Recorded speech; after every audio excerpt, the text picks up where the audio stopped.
למען ציון לא אחשה, ולמען ירושלים לא אשקוט. You are listening to Hebrew Voices with Nehemia Gordon. Thank you for supporting Nehemia's Makor Hebrew Foundation. Learn more at nehemiaswall.com. Shalom, this is Nehemia Gordon with Hebrew Voices, and I am here with a special guest, Keith Johnson. Shalom, Keith. Am I a special guest, Nehemia? You are a special guest who flew all the way just for this discussion from America, right? Is this why you came? Why did you come here? No, I actually came here because I got a phone call from a very interesting man that many people talk about here in Israel, and actually sometimes even all over the world. His name is Rabbi Yehuda Glick. And Rabbi Yehuda Glick called me as kind of a last-minute thing, and he said, I want to know if you would help me. And I said, what do you want me to do? He says, we're having the one-year celebration of the fact that, as he says it, he got a hug from heaven, that God literally reached down and told him he had more work to do. For those that don't know, Rabbi Glick, some people would actually say that he is a part of the reason that we're in the situation we're in now, which we're going to talk about. But he was there was an assassination attempt last year, not far from this spot, at the Menachem Begin Center. 10-minute walk. And that's what I want to talk to you about today is really why is this happening? Yeah. We're in Israel we call this hamatzav, the situation. And by the situation, that's a euphemism for there's this spate of attacks against Jews, knifing attacks and shooting attacks. And just yesterday, the day before we're recording this, last night, there was this terrorist attack in Beersheba. And so why is this happening? I'll have conversations with people when I'm about to leave the house, and they'll say, well, what are you carrying? They'll say, like, I have a sharp screwdriver, and somebody will say, I've got a hand. And I showed you this right here. We're in my living room here in Jerusalem, and I have this tiny little hammer that I sometimes walk around with because, one of the things that's really different about this round of attacks is we've had bombings before, but they usually were in population centers. It was like a crowded bus or a crowded cafe. And what's happening now is a 13-year-old kid riding his bike was attacked. They're attacking people everywhere. There's nowhere that's safe, or at least that's the feeling that people have.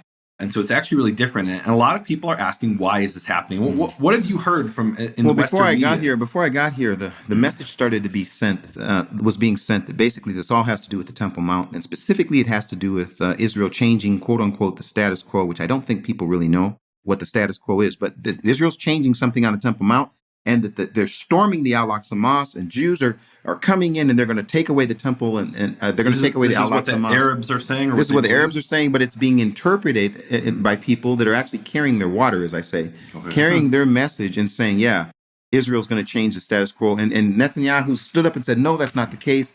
But there have been things that have changed, and they're pointing to those things and saying, this is why there's what they're using the word, an uprising. So let's back up. So Yehuda Glick was this... And I didn't know this actually until yesterday at this event that you were actually one of the hosts of this event. It was the year anniversary of the assassination attempt on Yehuda Glick. An Arab drove up to him on a little motorcycle, a motorbike in front of the Begin Center, which is, like I said, a 10-minute walk from here in Jerusalem. And he shot him. What did he shot him? 4 times? Yeah, 4 times. Shot him right in the chest. Shot him 4 times. And Yehuda survived, which is unbelievable. But why did they shoot Yehuda Glick? Why him? Was he just a random, like a lot of people are, like last night in Beersheba, it was a random attack. The guy who was killed was a 19-year-old Israeli boy, and it wasn't entirely random. He was killed because he was in an army uniform. But they could have killed anybody in an army uniform and just been just as happy. In fact, as soon as I saw that, it said he was in Golani, the person who was killed last night in Beersheba. And the first thing I did is I wanted to know, is that my nephew, who's also in a Golani uniform? So why is this happening? So specifically, as it pertains to Yehuda, there's a lot of people that are interpreting that his voice of calling more and more Jewish people to ascend, but not only Jewish people to ascend to the Temple Mount, to ascend the Temple Mount, that basically he became the voice for that call. And he's actually statistically, Israel has given statistics to say there has been a huge increase in the last 5 years of more and more Jewish people that are ascending the Temple Mount. And what the Palestinian voice is saying they're increasing more and more Jews to come to the Temple Mount because they're going to take the Al-Aqsa Mosque. They're going to split the Al-Aqsa Mosque. They're going to stop us from worshiping. And so you're using that information. So Yehuda became, if I could say, the symbol of the Jewish right to ascend. And he began to get death threats. I mean, there were death threats that were coming daily for him. And he actually went to the Israel government and said, listen, something's going to happen. Blood's going to be spilled. And sure enough, the situation took place where this man came to him and said, I'm sorry, but you're an enemy of Al-Aqsa. And so then he shot him 4 times. And now the rest is history. 1 year later, we're back at the exact same spot to say, like I like to say it, this triumph over terror. We're there. This event's going to take place. And I just have to say, Nehemia, and I know you probably, like this is Hebrew Voices. This is your new thing. But I understand now you're writing for Times of Israel as a blogger, and there's you're big on iTunes and all this. And what Yehuda asked me, he said, Keith, would you please be an ambassador for this message every chance you get? So here can I tell the story of why it is that we're sitting here right now? Sure. I'd like to tell the story. So Yehuda calls and he says, Keith, would you be willing to do something? He said, would you come and interview people from diverse backgrounds that I would like to send up to you, and you would sit there with Jerusalem Old City in the background, and would you be willing to interview them? I said, Yehuda, I'll do whatever you want me to do. Because last year, this time when this happened, I made a commitment. I said, you know what? I asked God, I said, God, if there's any way you can save his life, I'll do whatever I can do. It's very after Yehuda Glick was shot. After he was shot last year. So anyway, I'm at this event. Now you have to understand, this is a little bit, this is a pretty intense situation. Yeah. We're at the Menachem Begin Center. It's the same place he was shot. Same place he was shot. So you got the police coming in, and then you got the soldiers coming in, and outside you've got soldiers checking the area around the Menachem Begin Center. Why? Because during this time, many people would say this would be the perfect place to come and quote unquote finish the job. In fact, Yehuda made this public not even 2 weeks ago when he went to go and visit with the prime minister. The prime minister said this to him 10 times. The prime minister said to Yehuda, they're trying to kill you. And Yehuda's talking about needs. Netanyahu said this to Netanyahu, this is public in knowledge. Yeah. Netanyahu said 10 times, Yehuda, they want to kill you. Yehuda, be safe. This was about 4 weeks ago. I'm sorry. Okay.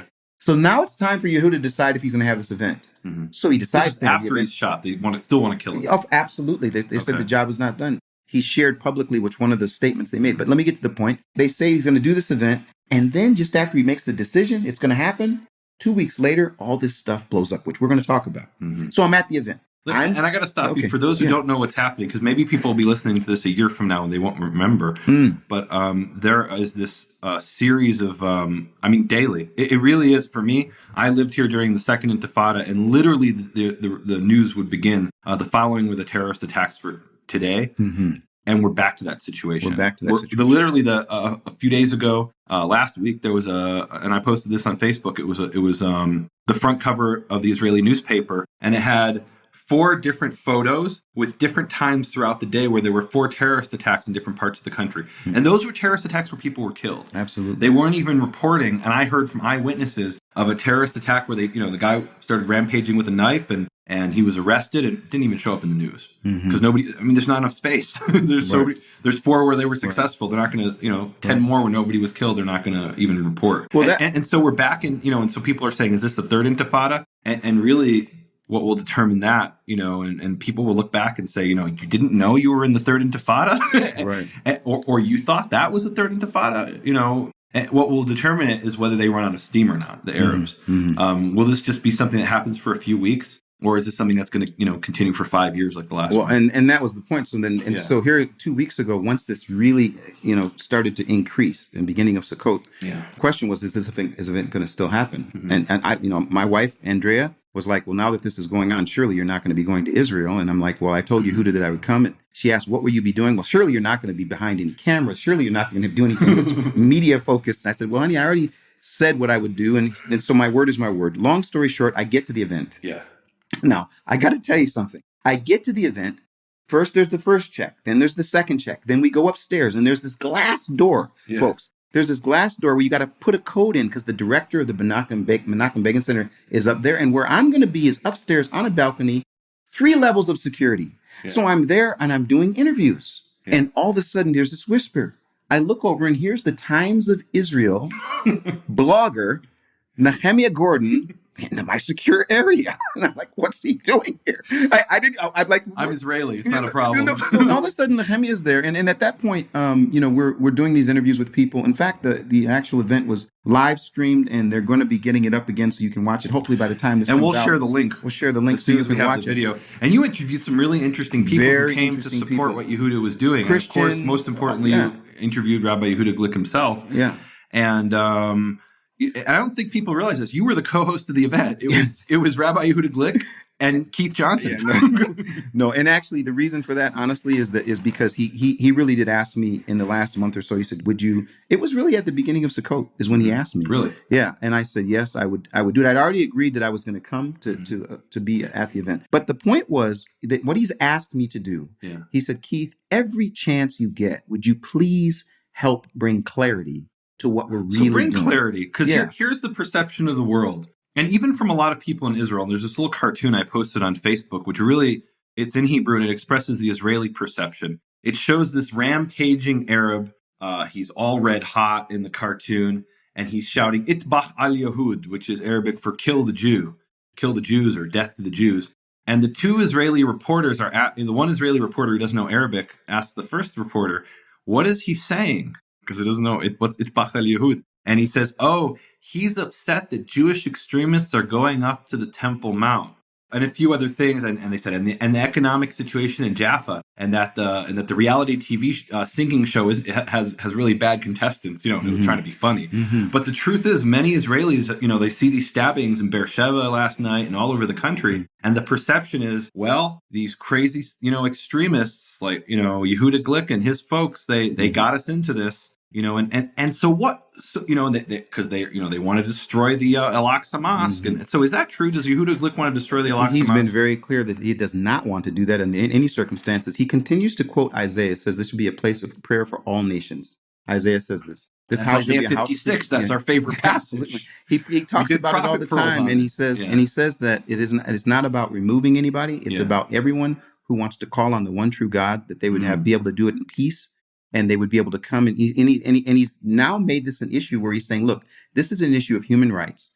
Where would you go in the world where all you want to do is pray, and as a result, you're terrorized? And for people who don't know what actually happens, for the last, I think it's 17 years or so, Yehuda's been going to the Temple Mount. Wow. This is not something that just a year ago he decided, I got a great idea. Let's go to the Temple Mount. Okay. But what he would say is this: 10 years ago, there were maybe 3 rabbis that agreed, because about the sign that's out in front of the temple. About the sign in Hebrew and English. So what I was taught growing up is we are not allowed to ascend the Temple Mount. It's a place that's too holy, and we are today all in a state of ritual impurity because we don't have the red heifer of Numbers chapter 19, and so we can't even go to the Temple Mount. Absolutely. There's a sign that says... And there's actually a sign at the entrance, at the one entrance that Jews are allowed to enter the Temple Mount. There's a sign in Hebrew put up by rabbis saying that it's forbidden for Jews to enter the Temple Mount for religious reasons. So three rabbis 10 years ago, 20 rabbis 8 years ago, 40 rabbis 5 years ago. Now there are over 300 rabbis that are telling their people, we must go to the Temple Mount. Not to go to the Temple Mount to cause problems, to take over, but this is the place where God placed his name forever. And it should be a place that we would go to. And so he's been promoting this.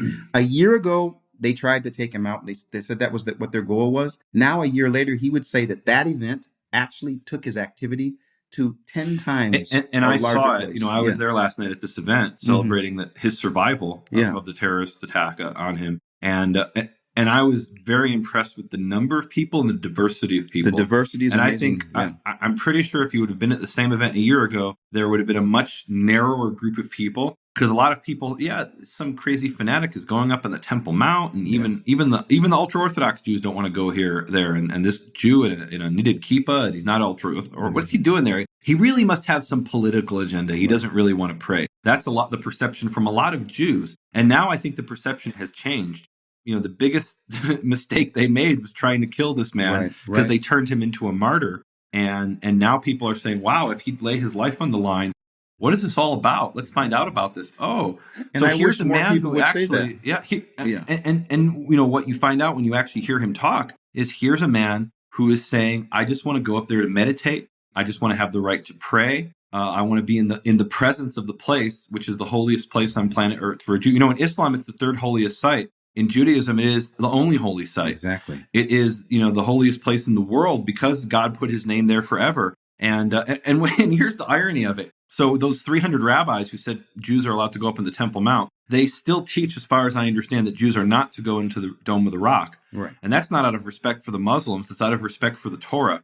It's about, again, this issue of Numbers 19. If you've ever touched a dead body, you've ever been to a cemetery and touched a grave, you are not permitted to go into the holy place unless you've been washed with the the solution, which has the ashes of the red heifer, which we don't have today. And really the revolution that you're talking about in this thinking of rabbis, where it went from 3 to 300, was understanding, and they simply didn't know. They said, oh, the Temple Mount, that whole place, every inch of it, that was the original temple. And what we actually know from ancient sources, from Josephus and the Mishnah and other sources, is that on the Temple Mount, there was an area that you were only allowed to enter in a state of ritual purity. The Temple Mount was much larger than that area. And specifically, and I was a side point, I'm really excited about this. I was in Istanbul a few months back, about 6 months back. And I went to the Istanbul Archaeological Museum. And in the Archaeological Museum, they have this sign written in ancient Greek. And Josephus mentions the sign. It's this giant stone, literally etched in stone. And it talks about not the uncircumcised being forbidden from passing the line of the stone. There's a series of these stones. They found 2 of them so far in archaeology. And they were written in Hebrew, Latin, and Greek. We only found 2 Greek ones. But Josephus mentions they were in those 3 languages. And they say Gentiles who are uncircumcised may not pass this point. But that was a very small part of the Temple Mount, roughly the area where the Dome of the Rock is. There's actually a flight of steps to get up there. It's a higher place than the rest. That lower area where Yehuda Glick goes and others go, that actually was called the Court of the Gentiles. Yeah. Because even if you were an uncircumcised Gentile in temple times, you were allowed to go there. And that's the place for all nations. That's where Yehuda wants to go. He's not even trying to get into the Dome. And you know, it's interesting. One of the things that did happen at this event was the English version and the Hebrew version of a book called Arise and Ascend, which actually a Russian author created the Russian version, and then they translated it to English and Hebrew. Yeah. So that's available now. And it's a guidebook around it's a guidebook. What I love about it is it's biblical, historical information, and archaeological information. Right. And actually, as far as I know, this is one of the few times where you actually have the ability to go beyond just, okay, here's the pictures and whatever. It's a wonderful little guidebook. It's available. It's available at Temple Mount Heritage, TempleMountHeritageFoundation.com. It's at Temple Mount Heritage. And I'm actually coming, Nehemia, I'm actually doing this interview. I'm not even thinking about BFA. And those who don't know BFA Internet. No, what is not, BFA? So I'm going to do this. No, tell people I will tell Biblical Foundations Academy International, BFAinternational.com. And that's your ministry. That's our ministry. And we actually have a video that caused quite a stir. And the video is from Shavuot, where I actually went with Yehuda and 50 Jewish people up on the Temple Mount. It's on the BFA website. Okay. On the front page, it goes Temple Mount Truth. You click it, you go there, and there's a video there. But let me say something. Yeah. This book that was we were trying to be instrumental as we could, people to help get this book out, and it was actually made available yesterday at this event. So you had the book being made available. It's a 1-year celebration, but the world is also calling Israel to check itself on whether or not it's changing the status quo, because this is what everyone's angry about. Yeah. I was in an Arab neighborhood, Nehemia. You tell me about. I was in an Arab neighborhood when I got here, and I watched TV, and I did this on purpose. You would not believe the message. You were in an Arab home. In an Arab home. Right? Okay. And I'm watching what they're listening to. Al-Quds TV, the Hamas has their TV. There's 3 different stations, and they're all doing the same thing. Guess what they're doing? What are they doing? They're showing in the right-hand corner some image about their calling for intifada. The second thing is they're giving pictures of the martyrs who've already died as a result of trying to stab Jews that have been killed or slaughtered by the Israelis. And these images are being put up. And I just heard the ambassador to the UN, the Israeli ambassador to the UN saying, here's what the children are being taught.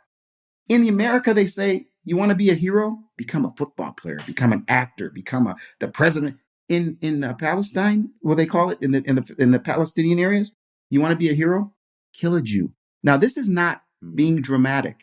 I saw it with my own 2 eyes. So that's what's happening. And they're using the Temple Mount. Yeah. They're using the work of Yehuda you spoke and others. To these Arabs that you were visiting, and you asked them, why is this happening? Yeah. What was their answer? Their answer was because the Jews are taking over the Temple Mount. They want to cut it in half. They want to come in and storm the Al-Aqsa. And what I'm very concerned about is that the nations are actually falling right in line with the same thing.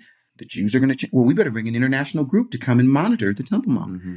You know what's going on. People know what's going on there. I don't know that they know what's going on. So this whole series of stabbings, it began, these series of attacks began over Sukkot. Yes. Which was a couple weeks ago. And let's talk about that for a minute. Yeah. But let's just finish. It's definitely that time. We do want to say that, basically that was the time where things went like this. I mean, it just literally went through the roof. I mean, as soon as So what happened? Why did that happen? And I have my theory, but so basically what the official explanation is that there was the Muslims are saying Jews are changing the status quo, and here's where it's true and here's where it's not true. In other words, Jews since 1967 have had the ability to go up to the Temple Mount. By Israeli law, they're actually not allowed to pray. If they see a Jew moving his lips on the Temple Mount, he can be arrested. Mm-hmm. And because they'll say he's moving his lips, that's in prayer to God. And so if he prays, it has to be in his mind. If he goes up with a Bible, Mm-hmm. the Bible will be taken away, or he won't be allowed to go up. Women can't wear menorah in their earrings. Wow. They Seriously? can't. No, this I is didn't true. even know that. No, Wow. you can't have any symbol of anything. What if it's you gotten what so if a Christian had a cross? Here? No. Well, now it's really interesting. For the Christians, they give them a little leeway. The leeway is this: no Bibles, no praying, anything like that. But you can do that. It's the Jewish people that as soon as they get there, I actually understand if they have a cross that's visible, they'll make them hide it. oh, okay. Okay. So that's what I've been told. Yeah. So that's actually always been the case, that Jews are allowed to go up to the Temple Mount and Christians, but out of sensitivity for the Muslims, Israeli regulations say a Jew isn't allowed to pray there. Though the Supreme Court has actually ruled now 5 times in the last few years that Jews can pray on the Temple Mount. The only reason they can't pray, and this is what I want to challenge people to do, the only reason they can't pray is because the Israeli police say it is a threat to public order. What the actual status quo says is this. Here's what it says. You got to read it. That's Article 19 or something. I read this thing. It's amazing. Do you know what it says? Article 19 of what? Yeah, of the treaty between Jordan and Israel regarding the holy places. Okay. What it actually says is that they will work together to be sure that all faiths will have interfaith respect as they visit. Really?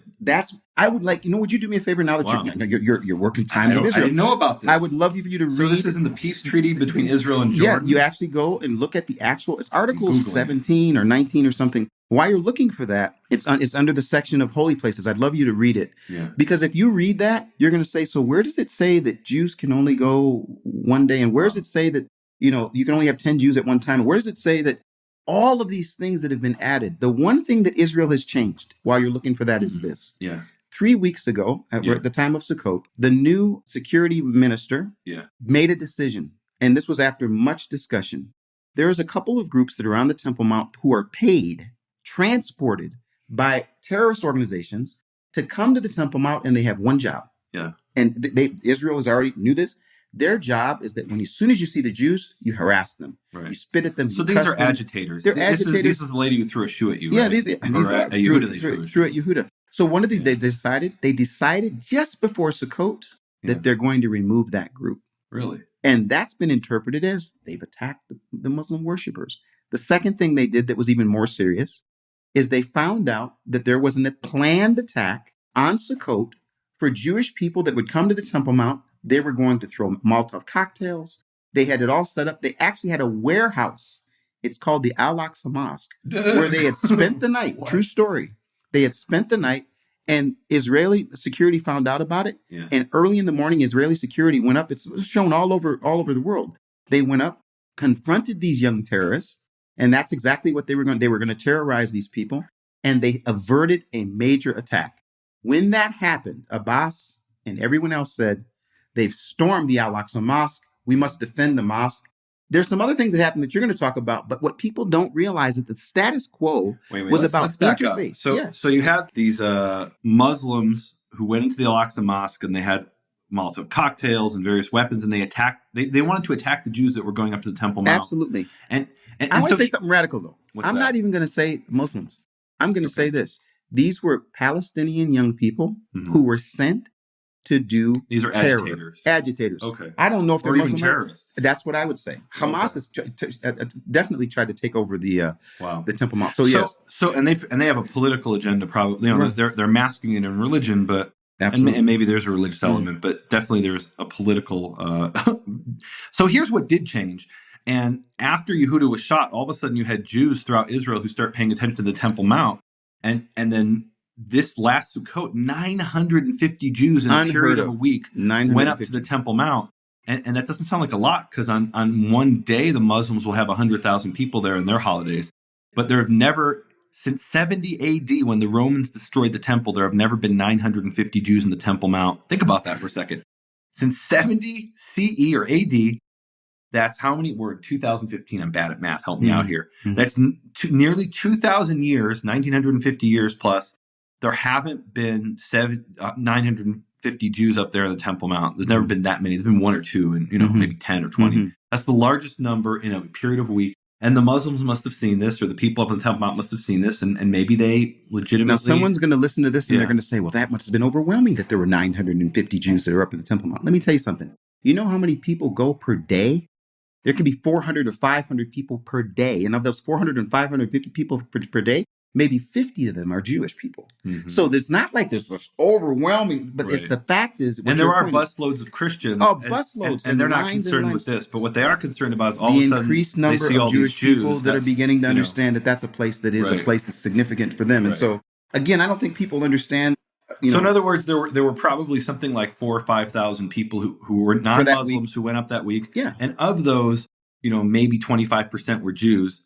Maybe where 20%. I will charge Yehuda, where he's caused a problem is that his message has begun to get to people, Jewish people and others, that, you know what, the more that we're there, the more there's going to be a part of this. And this isn't to take over, right? Absolutely. The purpose of his message is really, we want to have basic human dignity, the right to pray to our God in the place where we believe our God put his name forever. And not to stop others from doing the same thing. Right. Wow. That's the thing. And, so he's relates Christian folks. He's got Jewish people. He's even got a Methodist that's helping him. I talk who's to the people, Methodist? and I talk to people. That's you. From the what is it called? International Embassy of Christian. International Christian Embassy Jerusalem, Yeah, ICEJ. absolutely. They're the ones who put on the big Sukkot event every year. Yeah, 5,000 people here this year. So I think there's a misperception on the side from the side of the Arabs, and maybe there are people who want to blow up the mosque, but that's not Yehuda. That's not those people. No, the people who are going up, they don't even go to the Dome of the Rock. They have no interest in the Al-Aqsa Mosque. The Al-Aqsa Mosque was a covered market in the time of Herod. It wasn't even an important place. It was like the least important part of the entire Temple Mount. It's where the money changers were doing their business. It was the least holy part of the Temple Mount.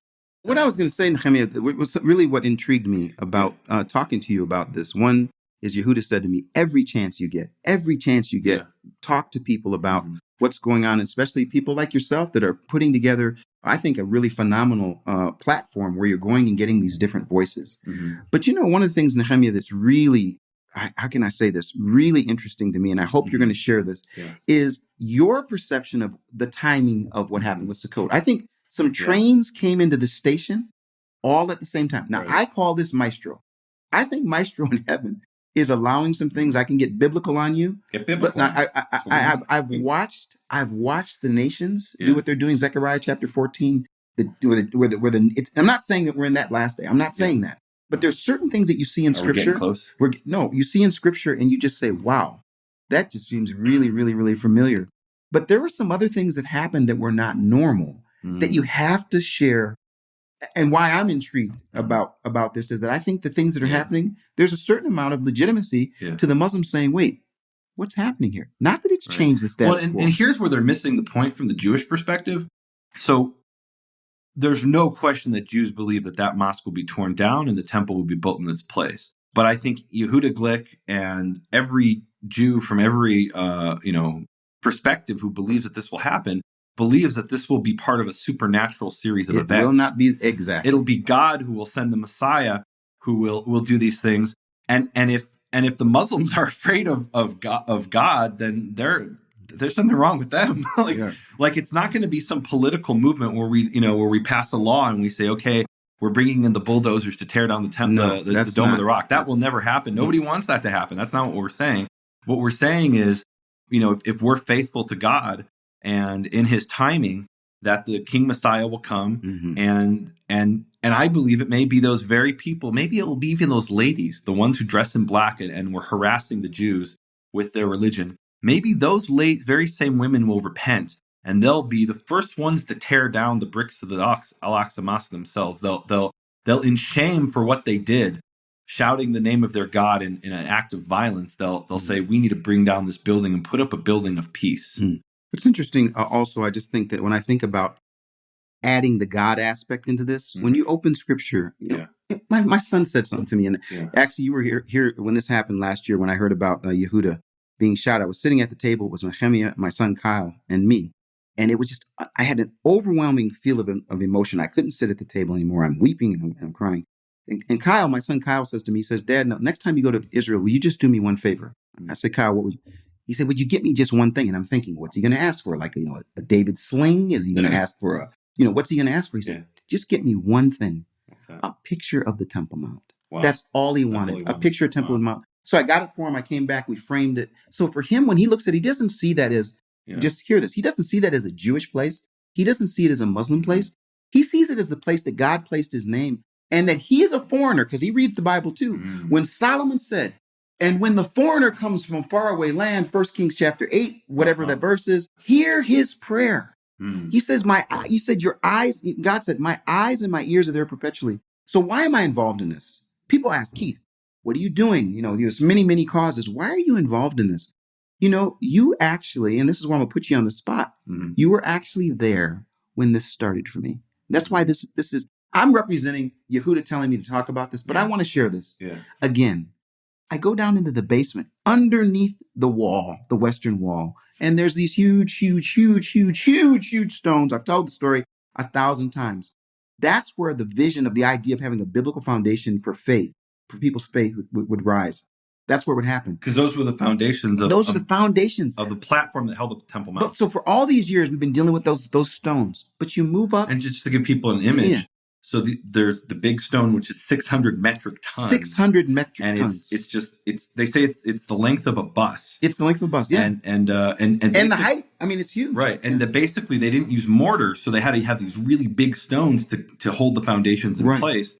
And the image that you explained to me you got there was that if people had solid foundations like this from the Bible, then that could be the basis of some really powerful here's my faith. point for Yehuda and people that still have questions. I have a biblical reason for my passion and compassion for my conviction. The biblical reason is God says he placed his name there just for 1,000 years. No, he said, I placed my name there forever. And people say, well, we shouldn't care now because the Muslim. Listen, read scripture. You see it over and over again. Please read it. 2 Kings 21 verse 7. It's talking about King Manasseh, who actually defiled that place. And it says he did it in the house where Yehovah said to David and to Solomon his son, in this house, and by the way, when we say temple, the Hebrew word is just house, the house of Yehovah. In this house and in Jerusalem that I have chosen from all the tribes of Israel, I will place my name le'olam, forever. And this really surprises me when I'll speak to some Christians and they'll say, oh, well, that doesn't apply anymore. That's been done away with, that was nailed to the cross. And I say, well, it says forever. Like, I don't understand. Why does forever not mean forever? 1 Chronicles 23:25. Ki amal David heniach Yehovah Elohei Yisrael le'amo. For David had said, Yehovah has given peace to his people Israel, and he dwelt in Jerusalem le'olam forever. 2 Chronicles 33:4. Talking again about Manasseh, it says, and he built the altars in the house of Yehovah. These are the pagan altars. And it says, which Yehovah said in Jerusalem, my name will be forever. And then 2 Chronicles 33:7 is actually the same as, it's a repeat of 2 Kings 21:7. I'll read you just one more. There's a whole bunch. I didn't bring them all.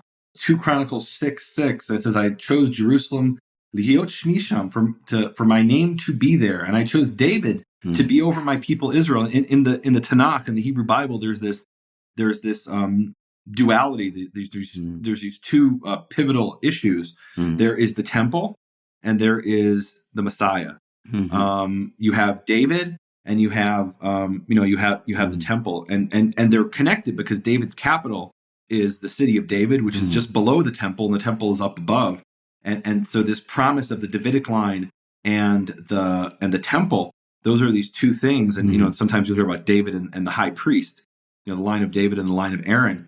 So there are these two anointed ones in the Tanakh way of thinking. Those are the two sons of oil in Zechariah. And so the Messiah and the temple, those are intertwined in the Tanakh way of thinking. It's something. I have an agenda. What's your agenda? Yesterday, when you came to the event, I thought to myself, would it really be awesome if Nehemia could take all that he knows, biblically, archaeologically, practically, in your ministry, all the things that you're doing, and to be able to take this subject matter of the Temple Mount? Because you know what? For years, you used to say this to me all the time. Keith, you got to be careful about that Temple Mount. You got to be careful. You got to. Now I want to tell people. You got to be careful about that. This is before you met Yehuda, and you wanted to, and you actually did go up to the Temple Mount, and you did a little video. Didn't you say like the priestly blessing up there or something in Hebrew? Okay. He's a Methodist. Anyway, so should we edit that out? That's okay. Okay. So, and you were trying to convince me to go with you, and I said, Keith, I don't feel safe. I'd never been to the Temple Mount at that point in my life. It was you who convinced me to go up there. It was your example that convinced me. But at that point, I'd never been to the Temple Mount, and I said, you could start a war. And what I had in mind is when Ariel Sharon in the year 2000 went up to the Temple Mount, the Arabs used that as an excuse for the Second Intifada. Now, let's be honest. They were going to have the Second Intifada anyway. Right. And what they're doing now, they were going to do anyway.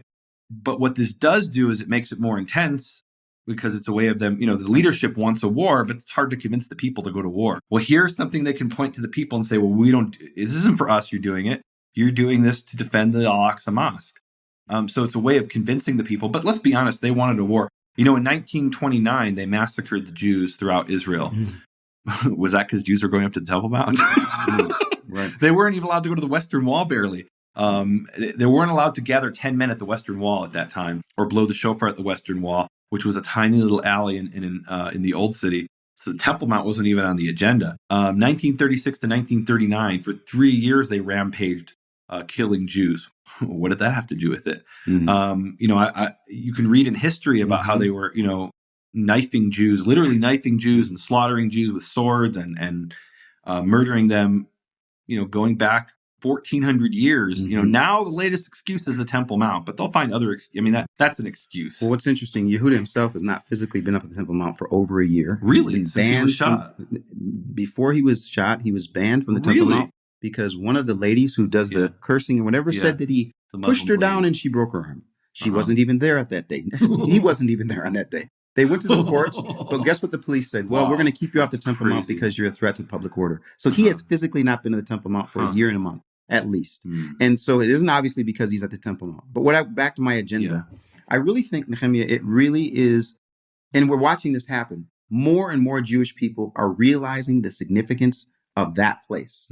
They're realizing it from a biblical perspective, from a historic perspective, and a practical perspective. And they're finding out there's a way. That's why this book is so important, Arise and Ascend. It gives people both in Hebrew. Again, people can get that at the Temple Mount Heritage Foundation. Though it's free shipping. The great thing about the book, biblical, historical, and archaeological information. I want people to support, obviously, Yehuda, his work. I'm not talking about give money. I'm talking about people understanding the information. You're about sharing biblical sources, giving people the sources. And I don't think there's a more important piece of real estate in the universe than this particular spot. And I don't think it's a coincidence that we've got the nations now coming and saying, well, we've got to fix it. Israel can't fix it. We'll fix it. And how will they fix it? To continue to play into the hand of Abbas and others that are using this situation to incite for violence. So it's been very sobering for me to be here. But yesterday when you snuck up and all of a sudden showed up, I thought, there's the Times of Israel guy. He's got to help you with this message. And I really want to go back to what the key point is for me, that this is the place Yehovah put his name forever. His name is still there today. And that's the name that people don't want. The rabbis who are saying to people, don't go up there. I think that's part of the ban on the name. They don't want people going up there because that's the place he put his name forever. And, I want to kind of segue to something a little bit different. So one of the issues that triggered the current, crisis is, the 950 Jews go up during the week of Sukkot, and that makes the Arabs a little bit scared, and they're already looking for an excuse for war. There's no question about that. So, but then now this is an excuse they can point to, and then there's some kind of riot where they're, firing firecrackers. And we were talking about this. I saw a video that the Israeli police put out, and they were so proud because they developed this device. It's a shield that allows them to stop the Arabs from firing these fireworks and Molotov cocktails without hurting any Arabs. And the Israeli police were so proud of this. Guess what else it does? What else does it do? It shuts the doors.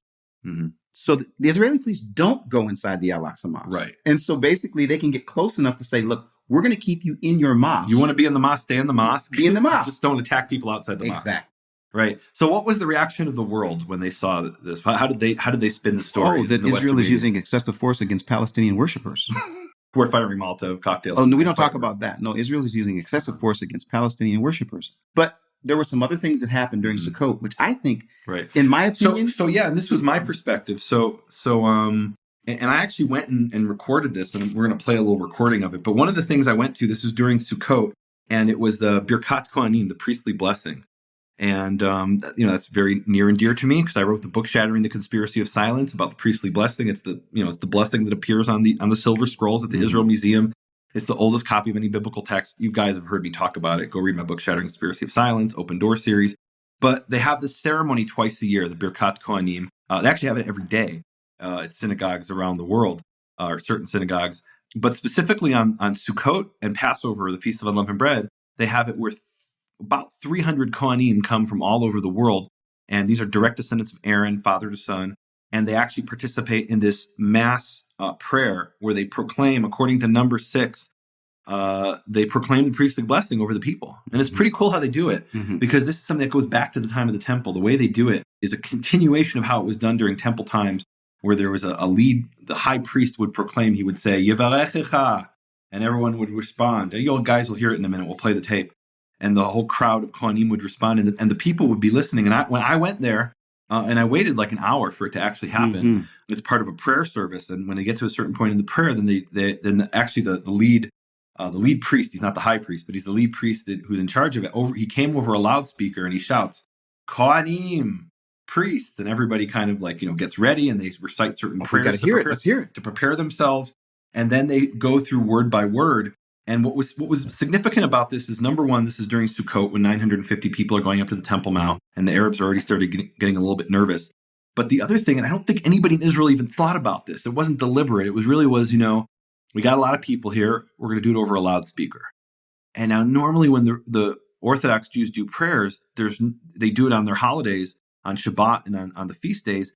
And one of the rules is you can't use electrical devices on the feast days and the holidays. So they don't use a microphone. They don't, in their synagogues, don't use a microphone, don't use loudspeakers. In fact, one of the largest, maybe the largest synagogue in the world is here in Jerusalem.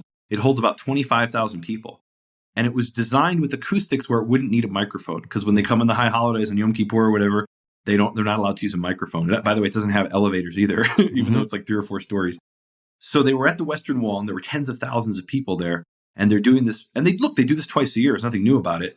And they do it over loudspeakers. And I gotta wonder if the Muslims, and nobody was thinking about this, but I gotta wonder, the Muslims on the other side of that wall on the Temple Mount, they're hearing the stuff coming over the loudspeakers, and what they're used to hearing is 5 times a day, beginning at 4:30 in the morning, their prayers over the loudspeakers. And all of a sudden, the Jews are shouting their prayers over the loudspeakers, the priestly blessing. So I'm going to play this tape now. This is what I heard. I waited for an hour just to get this, and here it is.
All I can say, Nehemia, when I hear that, I get the chills because I'm imagining being there. If people have never been to Israel or never been at the Kotel where this would happen. The Western Wall. Yeah, the Western Wall. You know, you're hearing the sound and it's reverberating. And those of us that have been there, you hear it 5 times a day, as you say, them singing the Muslim prayers, chanting the Muslim prayers. So I think there's something to what you're saying, but I don't think it's just that. Was there? No, it wasn't just that. But I do want to say, like, you know, for me, what that does is it brings me back to the 1st century AD, to the temple. And there's this amazing account of this priest. His name is Rabbi Tarfon, I believe his name was. And he talks about how he went up onto the dais. There was a platform with his brother priests to recite the priestly blessing. And this is actually really important when it comes to the name. So during the time of the temple, and this isn't disputed in Jewish sources, in the time of the temple, they originally proclaimed the priestly blessing with the name. Now, you guys just heard the recording, and 3 times they said Adonai, Adonai, Lord. They said, Yavlecha Adonai v'yishmelecha. May the Lord bless you and keep you. Ya'er Adonai panav elecha v'chuneka. May the Lord shine his face towards you and be gracious towards you. Yisa Adonai panav elecha v'yasem lecha shalom. May the Lord lift his face towards you and give you peace. But in the original blessing, it says Yehovah. 3 times. Yavlecha Yehovah v'yishmelecha. Ya'er Yehovah Adonai panav elecha. See, I just messed up. Yeah.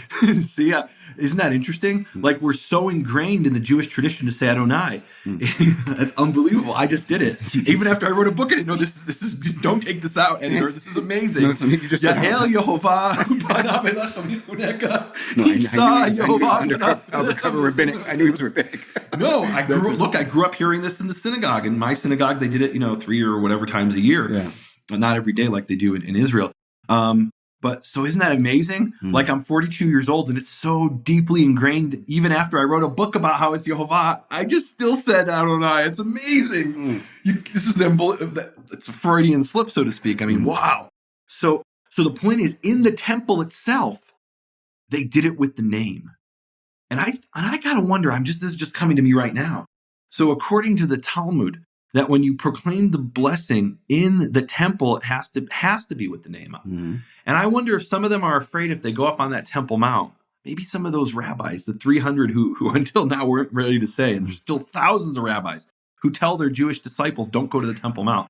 I wonder if part of it is they don't want them to go up there, because if their Kohanim go up there on Sukkot and on the Feast of Unleavened Bread, and they're moved in prayer to recite the blessing, they'll have to use the name. It's even in the Talmud, of course, in the Tanakh, it says, Numbers chapter 6, it says, they shall place my name on the children of Israel and I will bless them. And that's the silver scrolls. That's in my book, guys. We're serious. But so I got to wonder, if you're a Muslim and you hear this go on, that lasted for about 4 minutes, what we just listened to. And if you're hearing this and you hear the Jews on the loudspeaker, you don't know what they're saying, but you know it's Hebrew prayers. And it's a blessing about peace, ironically. Right. But they hear that, and I got to wonder, their whole thing is about, they proclaim that Allah is the greatest. That's what their prayer, that's the prayer. Allahu Akbar literally means in Arabic, Allah is the greatest. And all of a sudden they're hearing that, they're hearing prayers over from the Jews, over loudspeakers. Now, another thing happened that very same day. In the afternoon that day, there was something called the Hakel. And this doesn't happen twice a year. This happens once every 7 years. The Sukkot following the rabbinical reckoning of Shemitah. So following the Shemitah year, which for them ends, with Yom Teruah and Rosh Hashanah, and the Sukkot following Shemitah, they gather, and I'm not exaggerating, there could have been 50,000 people there. I've never seen the Western Wall so packed as it was for this Hakel. They were gathered all the way from the security on one end, all the way to the security on the other, and they had these really big loudspeakers. And this event went on for over an hour. And one of the things, and there was a lot of singing and jubilation, and people were really excited because, and this is considered a commemoration of the ceremony described in Deuteronomy. In Deuteronomy, it talks about gathering the people, the young men, the men, the women, and even the babies, it says. In Hebrew, it says v'taf. You say in English children, but in Hebrew, it says taf, which means babies. And they dedicated these Torah scrolls, which are very valuable.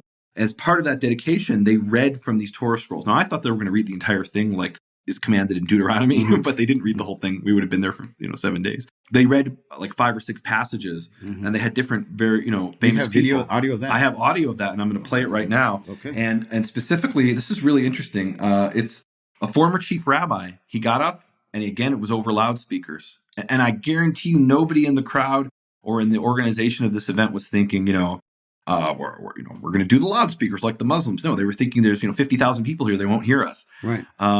And the acoustics aren't laid out here the way they should have been, for this event. And they did it over these loudspeakers. And I was up near the front, and the loudspeakers were really, really loud. There's no way the people in the Temple Mount didn't hear this. They must have heard it. And it went on for over an hour, and the Jews were reading from their Torah. And I can imagine some of those guys hearing this and thinking, well, the loudspeakers, that's our shtick. The Jews aren't allowed to pray over loudspeakers. In Muslim law, Jews are by law second-class citizens to be ruled by Muslims. And the synagogue was never allowed to be physically higher than the mosque. The mosque had to be the tallest building. And Jews weren't allowed to pray their prayers in public. They were only allowed to do it privately, in quiet. And if the Muslims heard the Jewish prayers, they would go and start rioting, killing Jews. And all of a sudden, these Jews have their own state.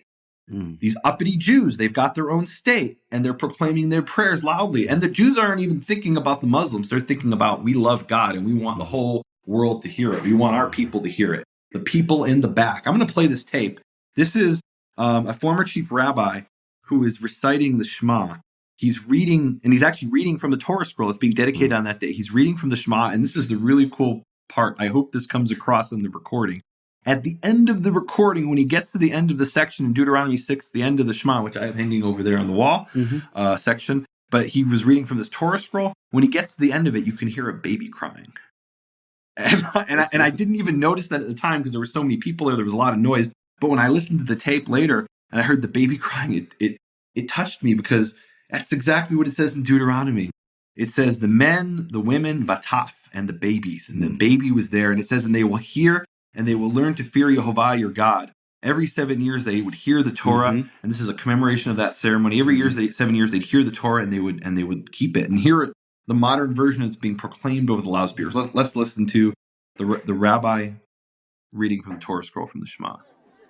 Shema Yisrael, Adonai Eloheinu, Adonai Echad, ואהבת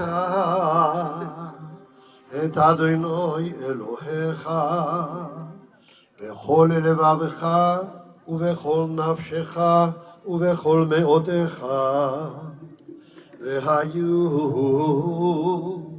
הדברים האלה אשר אנוכי מצווך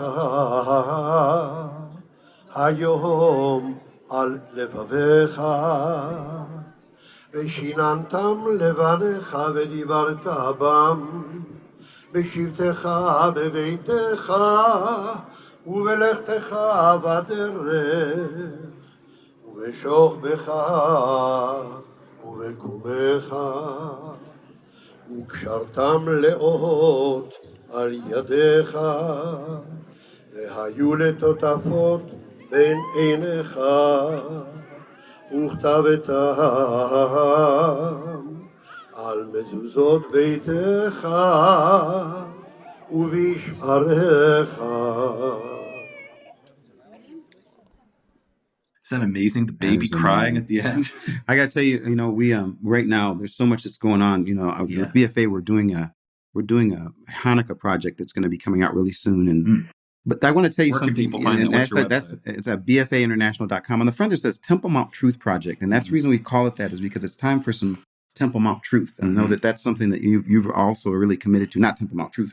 I'm not saying that project. I'm saying Well, getting to out truth in general getting and out the truth. Temple Mount, it's Yeah. a place you have. But I want to end with the story. If I could just tell you something that happened. So I'm only here for a very short time. Yeah. And there's so many things that we could talk about. We decided we're not going to do our normal. Hey, we're going to talk about. We had a specific thing we wanted to do, and so I appreciate you, Nehemia, doing this because Yehuda, I think, needs as many people like yourself and others that can help get the real message out in the midst of a lot of frustration and deception, in my opinion. So I'm at the old city. I'm in the old city, and I'm walking. And I'm walking in the old city, and there's, you always hear. I really wanted to go to the place where these people were actually were stabbed in that quarter. 2 Jewish people on their way there. I wanted One to of go them there was a man named Nehemia. Yeah, a man named Nehemia. So I'm Levy. on my way there. I'm in the old city. Lots of things happen. I want to get right to the point. So I'm walking, and I hear this lady ask one of the shopkeepers, and she's in very broken English. She says, "Where a Temple Mount?" And the guy just wouldn't even say anything to her. He just gives a hand signal. Okay. Like this. Oh, because he's maybe Muslim. He's Doesn't want Muslim. to He's like, "What are you doing?" So I looked to her and I said, "你会说一点普通话吗?" Which is Chinese. And in Chinese, and she said, I speak. I said, I speak a little. And so we start talking Chinese. It's a very interesting story. This woman has come from China. Her and her companion. They've been 3 places. They've been to Turkey. They're going to Jordan. They're in Israel. They're going to come back to Israel. They've been up in Haifa and all these places. But they want to go to the Temple Mount, she says. She says, I looked online and it's open today. She's telling me this in English and Chinese. I said, ma'am, it's not open at Shabbat. Okay. She said, no, I checked online. Everything online is true. I said, well, she must be like in Chinese time, like it was the wrong day. But she insisted. She said, would you take me there? Yeah. So we're walking. You know how it is in the old. We're walking, speaking. Little alleys. I'm talking Chinese to this lady in Jerusalem on our way to the Temple Mount. I said, why do you want to go? She said, well, I study Christianity and I know Jesus sacrificed himself. That's what she says. I studied Muslims. She said, many Muslims are nice, but there are many that are bad. They're terrorists. She's telling me this. Okay. She says, and I studied Judaism and they're brave. This is her assessment. She says, for the Christians, they got this guy named Jesus. Yeah. Muslims are nice people, except there's some people that take their religion and do bad things. It's a terror. And then the Jews are brave. She says, but I understand that this is a place that has historical and archaeological information. And I want to go to the Temple Mount to experience it. I'm all the way from China. So is she a Christian? No. Oh. She's not Jewish. She's not Muslim. She's just not studying the religions of the world. This is what she wants to do. And so what has my friend Yehuda been about? He's been about opening access to the Chinese lady, to the Methodist guy, to the Jewish people, to the Messianic people, even to the Muslim people, that whoever goes there should not be terrorized. There should not be violence. There should not be disrespect. It should be a place where this is the holiest place, not only in Judaism, biblically, this is the place where God said his name. So for me, that's why I've been wanting to push this. And out to the Muslim people that don't do violence and that aren't trying to do that, man, I want them to have their peace. Do what you do. I mean, it's not about trying to go in and change that. God's going to have the last word. This is my opinion. He's going to have the last word. So I wanted to say that this woman was just an example for me yesterday, where she's like, look, I just want to come here because I heard this is archaeologically and historically important. I want to go back to this Hakel event, which was the gathering based on Deuteronomy 31 or 30, wherever that is. And so the opening speech, I was moved to tears by the opening speech. There was this rabbi. He was up on this platform and he was speaking to these 50,000 people in this temple in the Western Wall Plaza. It's actually outside the Temple Mount in the Western Wall Plaza. And in the background is the Western Wall itself, which is the last vestiges, ruins of the temple, the outer wall, the supporting wall of the temple. And he said it in Hebrew. I'm going to translate. He says, "Holy congregation, if we were worthy of the building of the Beit HaMikdash, the house of the sanctuary, the temple, we would be standing right now in the mountain of the house of God, and would all hear the King of Israel reading with holy trembling from our holy Torah. And in other words, what he's saying is right now you're going to hear the chief rabbi read. And that's because we're outside the temple. We're standing at the foot of the ruins of the temple. If today we had the temple, then it would be the King Messiah himself who would be reading from the Torah scroll to all the people. That's amazing. And he goes on, he says, now because of our great iniquities, our temple has been destroyed, and we have not yet been worthy of it being rebuilt. Let us raise up a prayer to our Father in heaven, Avinu Shabbat Shamayim. I get excited about that he rebuild the temple quickly in our days. And I think that is the key of that, the Muslims who are looking for a war, they're going to find a war no matter what. They'll make up an excuse. It'll be this or it'll be that. This isn't this, our desire to go up on the Temple Mount and meditate with our God and the place where he put his name forever. It's not about depriving them of their rights. That's not what it's about. We believe it's God who's going to rebuild the temple. We believe he's going to bring the King Messiah, and all mankind will accept him for this to take place. And there won't be anybody left after all the things that go on that don't accept. I mean, so this won't be an issue. There won't be a vote in the United Nations. No. It'll be a unanimous of every human being. It says in Isaiah 66, all flesh will come before him every Shabbat and every new moon to bow down before Yehovah on the Temple Mount, at the temple. And so this isn't about, we're trying to start a political movement to destroy their mosque. It's got nothing to do with that. This is about our desire to commune with our God, to be in relationship with the God of creation in the place that he put his name forever, the place where it's believed, it describes the scripture and it happened, where the fire came down from heaven and consumed the sacrifices, the place where David, he saw the angel stop in the plague, and it was over the threshing floor of Arabah, the Jebusite, and he came and he brought sacrifices there at that site. It's the place where Abraham, he was about to sacrifice his son, and the angel called out from heaven and told him to stop. And this is what it's about. This is the place for us. All I can say is this. I'm listening to you talk about this. I feel like it's mission accomplished, because for you to say this is the place that we go, this is the place, and you were there. I've been there. I went when I've been up there twice. Yep. Once I went up there by myself, and it really was I was moved to tears because I saw the fulfillment of a prophecy. There's a prophecy in the book of Micah. It talks about how the Temple Mount will be a pile of stones. And I went up there and I saw, and you don't see this, and I have photos of it. You don't see this in the news. You hear about this as the third holiest place in Islam. I went up there and I saw a garbage dump. A garbage dump where there was a pile of stones and garbage on the Temple Mount. That moved me to tears because it was a fulfillment of the book of this prophecy in Isaiah, in Micah, and I think it's also in Jeremiah. I'll post it on the website, nehemiaswall.com. I'll find the verse. And then the second time I went up there, it was with my mother and with you. And, my mother's wheelchair broke. That's a whole story in itself. And the Muslim guy walked up to you, and I don't know how he knew who you were, but they knew exactly who you were. And he said, how's your friend Yehuda Glick? Who we shot. He didn't say who we shot, but that was the subtext. So, I've been there twice, and really I just wanted to go up there. I didn't want to fight with anybody, didn't want to bother anybody. Peaceful. It's a very peaceful and spiritual place. It's the most spiritual place in the universe. That's why I wanted to go there.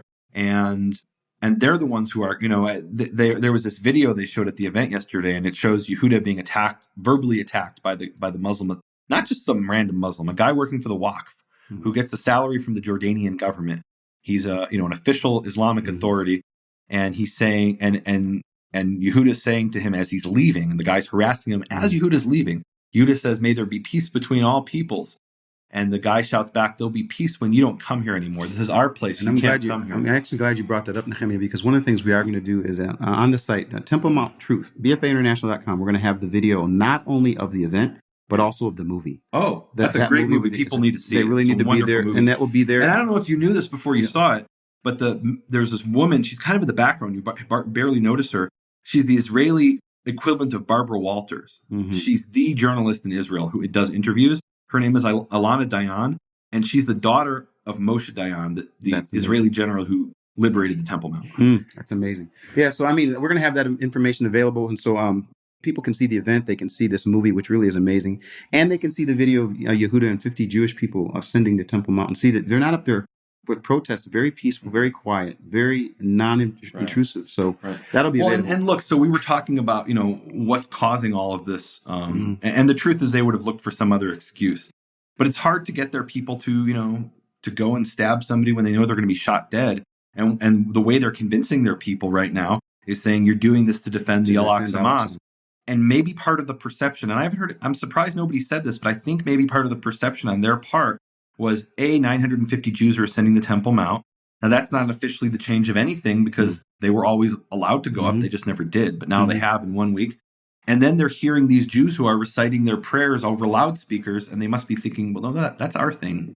Now the Jews are reciting their prayers over loudspeakers, and they're coming into the Temple Mount. Droves. And you know what? This police come with this new thing, and they stopped it. The police won't fight us. They're putting up a barrier, so they won't attack us. What do we? Taunters. They remove the taunters from the Temple Mount. Right. There's a bunch of things that happen. You know, and here's the bottom line: all we want is peace.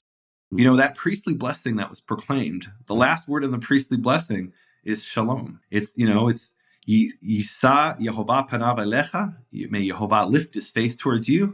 V'yasem lecha shalom. And may he give you peace. That's what we want. And may there be peace. May there be peace. May we pray for the peace of Jerusalem and pray for the peace on. I pray that this thing passes. I really do. Can I read you one last verse before we end? Yes. And then I'm going to ask you to pray. But this is something that the president of Israel, you know, we have Prime Minister Netanyahu, but we also have a president. And he got up at that Hakel, at that event, and he recited Psalm 122. And it says, a song of ascent. And the ascent here was a people who were ascending up to the Temple Mount. Yes. A song of ascent for David. Samachti b'omrim li Beit Yehovah nelech. I was happy when they said to me, let us go to the house of Yehovah. House of Yehovah, that's the temple. Omdot hayu ragleinu b'sharayich Yerushalayim. Our feet stood still. They stopped in your gates, O Jerusalem. Imagine this. You're coming up to Jerusalem. In Israel, you always come up to Jerusalem because you're spiritually ascending. It's also in a mountain. But you're spiritually ascending, and then you go up to the Temple Mount. And when they got in the gates of Jerusalem, they were, as you say, they were arrested. They were convicted. They couldn't move. They were so emotionally, it was so intense. Just arriving at the gates, and they're like, we're at the gate, and we're about to get to the house of Yehovah. And it says in verse 3, Yerushalayim habnuya ki'il shechubra yachdav. The built Jerusalem like a city united together. And I'm going to skip ahead. I'm not going to read the whole thing, but he did read it. It's so powerful. This is a very famous passage. And it says, verse 6, Sha'alu shalom Yerushalayim yishlayu ohavayich. Ask for the peace of Jerusalem. Let there be tranquility for those who love you. Verse 7, Yihi shalom b'chilech, shalva ba'almanotayich. Let there be peace in your ramparts, tranquility in your palaces. Leman achai v'ra'ai. For the sake of my brothers, my friends. Adabra na shalom bach. I will speak peace in you. Leman beit Yehovah Eloheinu. For the sake of the house of Yehovah our God, avaksha tov lach. I will ask for good for you. And my prayer is to ask for peace for those Arabs who have this love for God. You can say they're misguided, and then we can have a discussion about whether they have the same God or not. But I ask for peace of them, not for their sake, but for the sake of Yehovah, the house of Yehovah, and for the sake of the God of Israel, the creator of the universe, Yehovah. Would you end in prayer, please? Yes, I will. Father, thank you so much for this opportunity to be here in Jerusalem, even in the midst of all the tensions and all of the terror.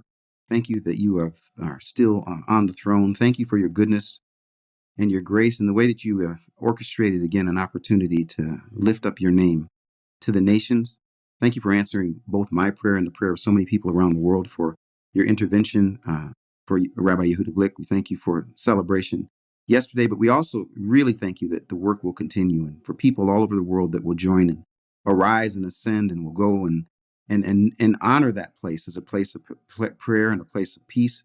We pray that the situation in Jerusalem would change quickly. We pray that it would come to that place where there could be peace in the streets again. But if not, and if this is your way of changing the status quo, then we know that that will be all about you. And there's nothing we can do except to be our hearts, our minds, and spirits to be in the right place to receive what you will actually do. But in the meantime, help us to be people that will live by faith, and pray for protection over the innocent on the streets. Even as we're out walking, and as we have been walking, there's so much tension that's on these streets here. And we just ask that you would intervene on behalf of your city. In your name, we thank you. Amen. Amen. This episode of Hebrew Voices was sponsored by two servants of Yehovah El Elyon. Todah, thank you. You have been listening to Hebrew Voices with Nehemia Gordon. Thank you for supporting Nehemia's Makor Hebrew Foundation. Learn more at nehemiaswall.com.